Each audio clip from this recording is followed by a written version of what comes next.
Hey guys, welcome back to the channel.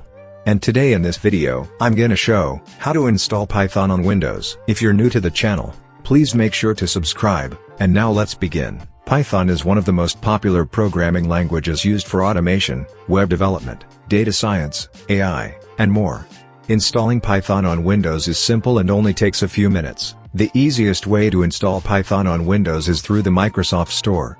This method automatically handles updates and configuration, so you don't need to manually set environment variables like path. It's ideal for beginners who want a quick and simple setup. In the Microsoft Store search bar, type Python. Look for the official Python release published by the Python Software Foundation. Now, click the Get or Install button. Wait for the download and installation to finish. The Microsoft Store will automatically install and configure Python on your system.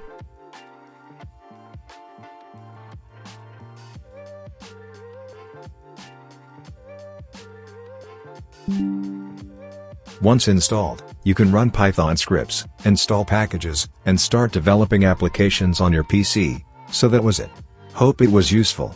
Consider like for the video, subscribe to the channel, and if you have any questions, just comment down below.